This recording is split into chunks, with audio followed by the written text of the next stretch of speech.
Assalamualaikum warahmatullahi wabarakatuh. Saya Tahara Syafatul Mawadah dengan NIM 20102080117 yang saat ini sedang menjalankan program MBKM di UIN Sunan Gunung Jati Bandung pada mata kuliah Filsafat dan Sejarah Kimia. Di sini saya akan menjabarkan sedikit hasil resume video yang saya tonton terkait tentang kesalahan logika dan overthinking. Yang pertama yaitu salah fokus.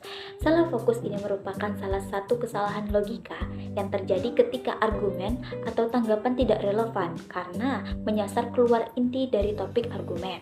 Nah, kesalahan ini biasanya terjadi jika kita tidak objektif dan membiarkan perasaan ataupun juga asumsi pribadi mempengaruhi proses berpikir. Adapun macam-macam dari kesalahan logika yang termasuk kategori salah fokus, yang pertama yaitu ad hominem atau salah fokus terhadap aspek pribadi seseorang.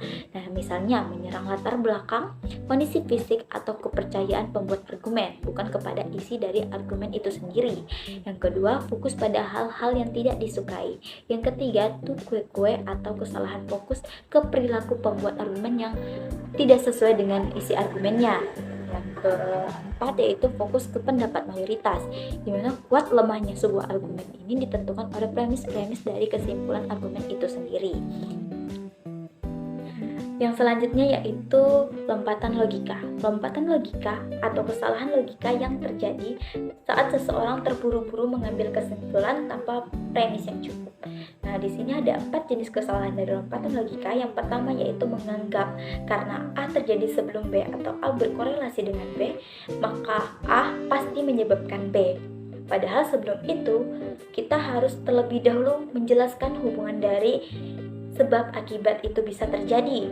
Jadi artinya bahwa fakta A terjadi sebelum B ini belum menjelaskan bahwa A menyebabkan B. Yang kedua yaitu membesar-besarkan dampak. Di sini terjadi ketika berusaha menyangga argumen seseorang dengan membesarkan konsekuensi negatif yang terkait dari argumennya. Yang ketiga yaitu menyodorkan dilema palsu. Dilema adalah situasi ketika kita dihadapkan pada dua pilihan yang kemungkinan setara sehingga kita sulit nih untuk memilih. Nah, di sini kesalahan dilema palsu terjadi ketika seseorang menyodorkan dua pilihan saja, padahal masih ada kemungkinan yang lainnya. Yang keempat yaitu ketidaktahuan sebagai penjelasan. Tahu atau tidaknya atas suatu hal ini tidak menentukan bahwa salah atau benarnya hal tersebut. Selanjutnya, kritis dalam membaca penelitian. Jadi, artikel penelitian atau hasil penelitian ini perlu disikapi dengan kritis karena tidak semua penelitian layak untuk kita percaya. Hal-hal yang perlu kita periksa atau perlu kita tanyakan terlebih dahulu terkait artikel sains dan hasil penelitian. Yang pertama yaitu apakah judulnya sensasional. Jadi kita harus memastikan terlebih dahulu bahwa judul artikel atau penelitian itu tidak sensasional. Yang kedua, apakah penelitian dapat dipercaya. Jadi kita harus memastikan dulu dari baik peneliti ataupun institusinya cukup dapat dipercaya. Yang ketiga yaitu apakah kesimpulan kuat. Jadi kita harus memastikan bahwa hasil dari penelitian itu memiliki kesimpulan yang kuat. Selanjutnya yaitu betulkah hubungan sebab akibat. Jadi di sini kita harus memastikan adanya hubungan sebab akibat yang cukup kuat, bukan hanya sekedar korelasi. Selanjutnya yaitu adakah kelompok pembanding. Jadi di sini kita harus melihat apakah dalam penelitian memakai kelompok pembanding dalam penelitian sebab akibatnya. Selanjutnya data yang dipilih secara objektif. Jadi kita harus melihat bagaimana pemilihan data dilakukan dengan objektif. Yang selanjutnya, apakah dikutip oleh peneliti lain. Nah, di sini kita harus memastikan terlebih dahulu apakah penelitian yang kita atau artikel yang kita baca ini pernah dikutip atau diulangi oleh penelitian lain. Kritis membaca berita. Berita perlu kita kritisi karena kemungkinan terjadi kesalahan dalam penulisan berita. Seperti yang kita tahu juga saat ini, sangat mudah untuk menyebarkan berita-berita bohong atau juga disebut dengan berita hoax. Berapa langkah yang kita bisa lakukan sebelum mempercayai sebuah berita? Yang pertama yaitu kita harus periksa dulu reaksi emosional setelah membaca berita. Sebagai penerima berita, kita harus memastikan bahwa emosi kita tetap tenang setelah membaca berita. Yang kedua yaitu dari mana berita itu didapatkan. Pastikan bahwa orang ataupun tempat dari asal berita ini dapat dipercaya. Yang ketiga yaitu perhatikan judul berita, di mana judul berita ini tidak mengandung kata-kata ataupun tanda baca yang berlebihan. Yang keempat yaitu kredibilitas media yang memuat. Yang selanjutnya yaitu waspadai waktu tayang berita. Pastikan bahwa waktu antara terjadinya sebuah peristiwa dan media dengan berita itu tidak terlalu dekat. Yang selanjutnya yaitu waspadai kutipan pada berita. Di sini bahwa berita ini tidak hanya sekedar mengutip berita dari media lain. Selanjutnya yaitu periksa tautan ke sumber lain. Yang selanjutnya lagi itu cermati foto yang dipakai. Nah, di sini kita harus mencermati foto yang digunakan dalam berita ini apakah benar-benar mewakili dari topik yang diangkat. Selanjutnya yaitu bandingkan berita dengan berita dari media lain. Logika fallacy. Kata fallacy berasal dari bahasa Latin yaitu fallacia atau deception yang artinya tipu muslihat. Logika fallacy ini merupakan sebuah argumen yang salah dalam logika berpikir yang mampu menipu orang yang mendengar argumen tersebut. Adapun karakter dari logika fallacy ini sebagai berikut. Yang pertama yaitu terdapat kesalahan dalam logika berpikir. Kedua, diterapkan terhadap argumen. Yang ketiga, memiliki kesan menipu. Hasty generation atau over generation, di mana di sini terlalu cepat menarik sebuah kesimpulan dari data yang kecil. Contohnya, saya memiliki 3 orang teman bersuku Batak, dan ketiga teman saya ini memiliki suara nyanyian yang merdu. Jadi saya menyimpulkan bahwa semua orang bersuku Batak itu pandai bernyanyi. Hal ini tidak dibenarkan karena saya hanya mengenal 3 orang suku Batak tanpa keseluruhan.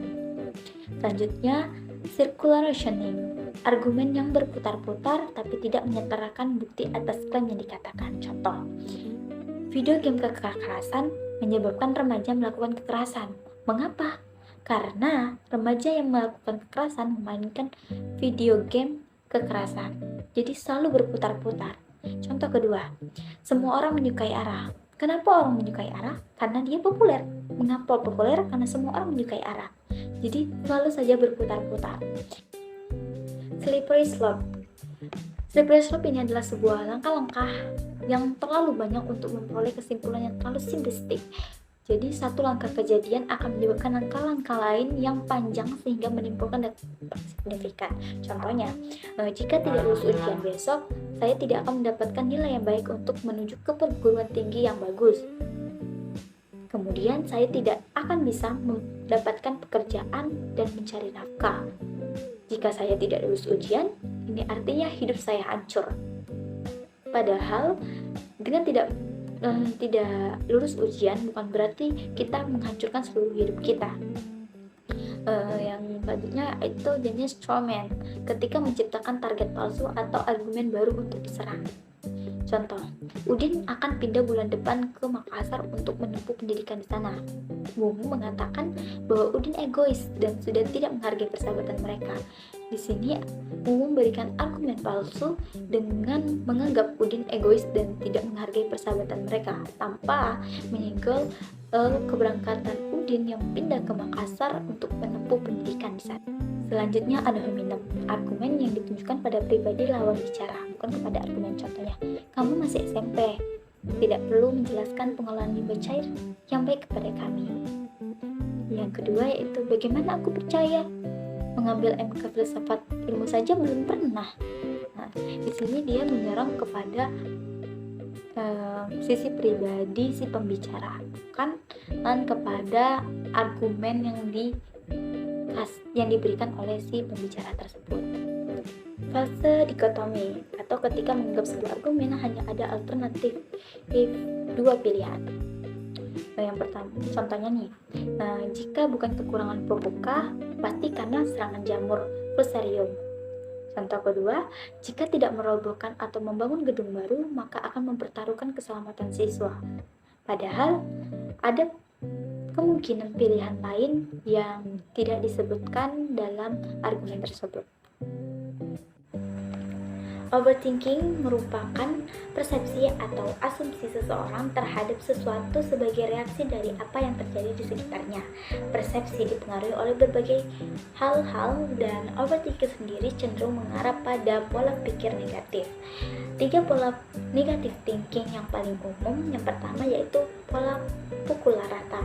Nah, pola ini muncul setelah ada satu atau rangkaian kejadian yang membuat memukul rata kalau kejadian itu bakal mempengaruhi seluruh kehidupan. Yang kedua, langsung melompat ke kesimpulan. Pola ini biasanya berasal dari asumsi yang dibuat tanpa mengetahui benar dan salah. Yang ketiga yaitu pola menyalahkan. Pola pikir di mana akan menyalahkan suatu kejadian ke satu pihak atau ke diri sendiri maupun orang lain. Langkah menghindari pikiran negatif. Secara garis besar dapat dilakukan dengan memberikan konteks yang tepat pada suatu kejadian atau pengalaman yang terjadi. Adapun langkah-langkahnya, yang pertama yaitu fokus pada hal-hal yang dapat dikontrol. Di dunia ini banyak hal yang tidak dapat kita kendalikan. Jadi kita harus fokus pada hal yang masih berada di bawah kendali kita ataupun yang dapat kita kendalikan. Yang kedua yaitu jurnal pikiran. Nah, ini akan membantu mengolah pikir yang terdapat di dalam pikiran kita. Selanjutnya yaitu pemikiran Socrates. Contoh overthinking yang pernah ataupun sedang saya alami.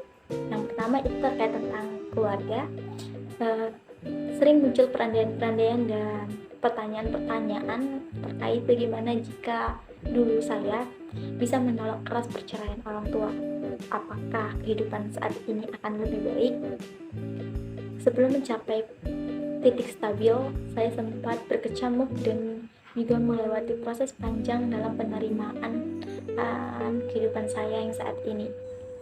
Nah, selanjutnya yaitu sebagai mahasiswa tingkat akhir, saat ini saya dipenuhi dengan pemikiran bagaimana jika saya tidak mencapai target lulus tepat waktu, bagaimana pekerjaan saya yang akan saya jalani nantinya, bagaimana kehidupan saya, hingga juga pencapaian rekan-rekan saya yang terlebih dahulu dibanding saya. Overthinking seperti itu sudah menjadi kehidupan saya akhir-akhir ini. Baiklah, itu tadi resume video terkait self pikir dan overthinking. Terima kasih. Saya akhiri. Wassalamualaikum warahmatullahi wabarakatuh.